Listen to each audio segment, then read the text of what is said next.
Hello, I'm the Nostalgia Cop. I read it so you don't have to. And I am back with another fanfic reading. And this fanfic is, well, another My Little Pony fanfic, per request by the fanfiction author. So, please do not blame me. Anyways, let's get on with this joyous fanfic. The name of this fanfic is A Marine and Pony Adventure by M4A1 and Barrett's. It's rated M for mature. It's in English, of course. It's adventure romance. It has Twilight Sparkle, Rainbow Dash, Applejack, and Rarity. 33 chapters, 38,593 words, 65 reviews, 15 favorites, 23 follows, updated 48 minutes ago. And it was published on May 17th, 2014. I am not going to say the idea of the story. Anyways, let's read the summary, shall we? Miller is a Marine who is killed in Iraq and is transported to the world of My Little Pony. He soon learns the value of friendship and love. Well, that was blunt. And the blunt summaries normally mean they might not be good at writing. I'll be the judge of that. Let's get going. Anyways, author's note. Please add author's note to this. M4A1, please.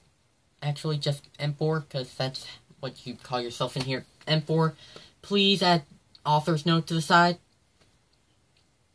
Anyways, let's continue. Let's start this story with the author's note. Hey guys, M4 here, and this is a replacement chapter for Chapter 1.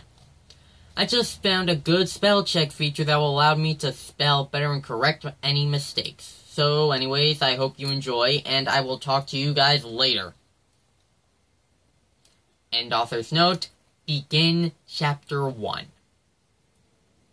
It doesn't say that in there, I'm just saying that right now. Location, Camp Providence, Iraq. Time, 14:23 hours, 2:23 p.m. for those who don't understand military time. This is Camp Providence, home to 5,000 Marines and a few officers. Usually what happens here is either one of four things. PT, physical training, shooting guns, trucks coming in and out of camp, and a few death explosions. This is the story of one Marine whose life is about to change for good. Miller's POV. Hey Miller, you want to arm wrestle? Private David Jones asked. I smiled and nodded. Jones was part of my squad. He was our medic, and a damn good one. At that, we walked over to a plank and set up. I grabbed his hand and he grabbed mine. Just then a few other Marines came over. They were chatting so much that these are the only sentences I heard come from them. Jones is gonna smoke it. Miller, you got this. I'm banging on Miller. I'll take that bet. I wonder if Jones is single. Miller's way hotter. I smiled at the remarks as I waved over another one of my squad mates.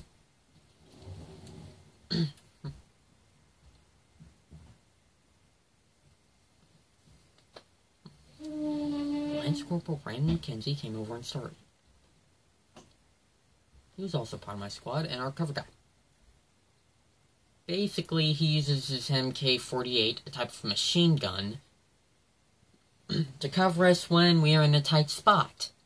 Okay, ready? 1, 2, 3. Oh wait, sorry. Write that wrong.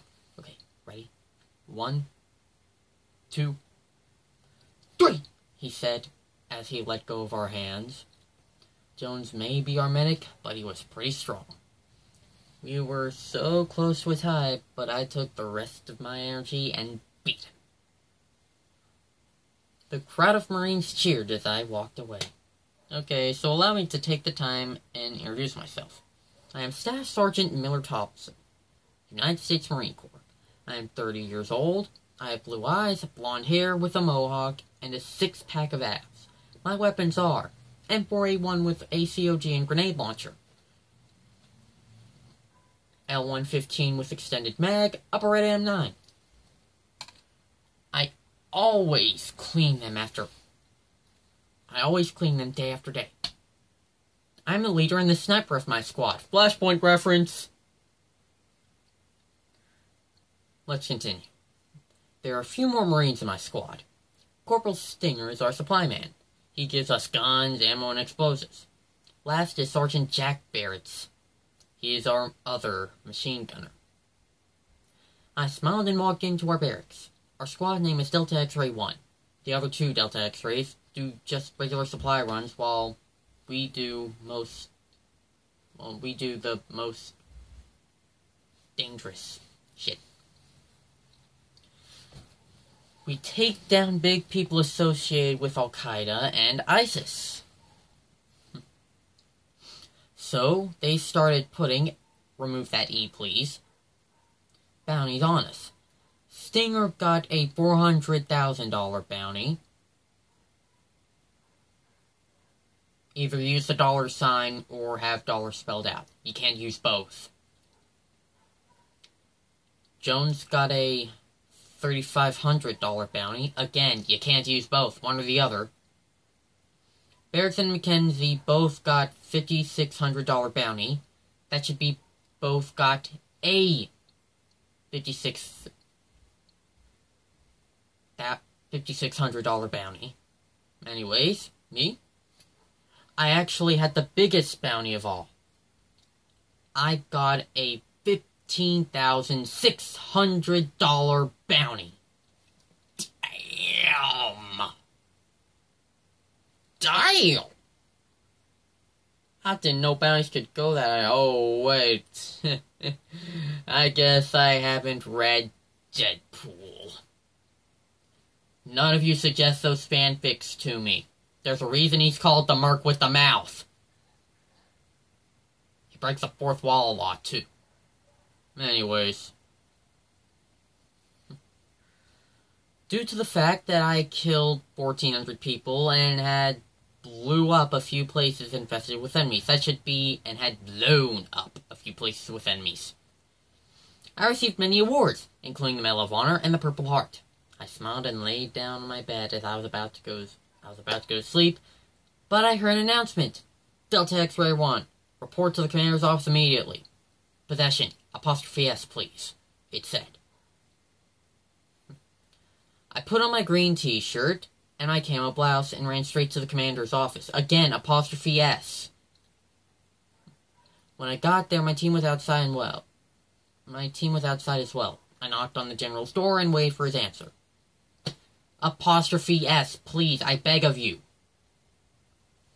Who is it? He yelled. I snapped into attention. Sir, Delta X-Ray, sir, permission to enter, sir, I yelled. Enter, he said. We all entered and stood at attention. We looked straight and never looked at him in his eyes. 'Cause that would mean disrespect.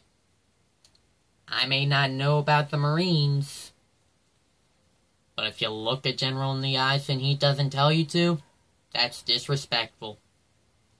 And you could be punished severely. Anyways, boys, you got a mission. You are going to this village to extract the POW held captured. There will also be enemy forces guarding the POW. Just kill all enemies, extract the POW, and get back here. Understood? He said. Okay, before I continue on, a POW is a prisoner of war. Anyways, let's continue. Yes, sir, we said, as we got up and went to get our stuff. We got our vest, backpack, guns, and helmet. That should be vest, backpacks, guns, and helmets. Sorry, that should be vests, backpacks, guns, and helmets. Anyways, we then went into a Humvee with a machine gun on top. We got in and drove off. I mean, with all the bloodshed and enemies and soldiers around, this place is actually kind of pretty. The village was a few clicks or kilometers away from where we were driving. I looked around and saw no enemies, which was weird considering that we usually engage them in about 5 minutes. We stopped a few yards away from the village and began walking into it in diamond formation. That should be in a diamond formation. I took point and began to run up a hill that will give me good vantage over the village while my team are going in. That should be while my team is going in. I ran and ran until I found good vantage. I stopped, laid down, and looked down the scope of my sniper rifle.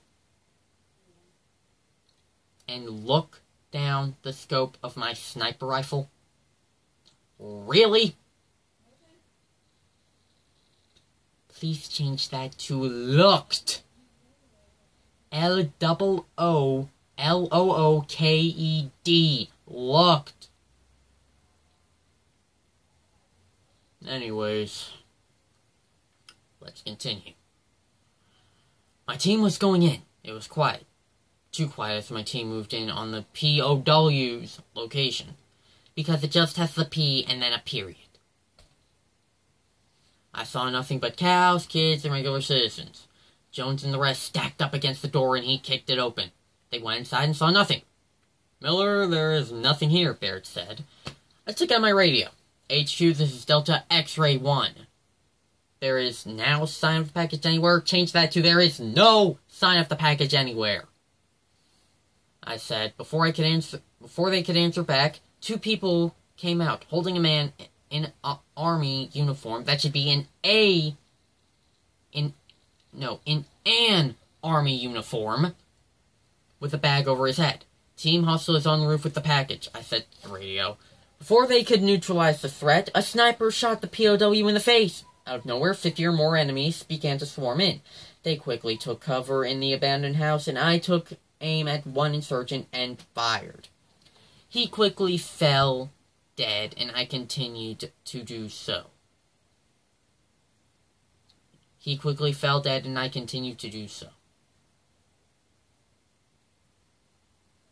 Continued to do so what? Explain. My team was taking them down one by one before one of them took out a rocket launcher and fired in the house. I saw a huge explosion come from it. "Team, are you there?" "Team!" I screamed. No one answered them. I stood up and ran to the Humvee. I ran, but I heard a gunshot. I felt a pain in my head and fell down as everything turned black. End of Chapter 1. Chapter 1 is finished, completed, and I will be reading this again. This story is interesting. There are a few grammar mistakes so far, but nothing I can't handle. So, let's get rolling. Next time on Nostalgia Cop. My Little Pony Human in Equestria, Chapter 2. Till then, I'm the Nostalgia Cop. I read so you don't have to. I'm not going to be walking out the door. I'm just going to stop the video. So, going to Fanfic Critic. TTFN.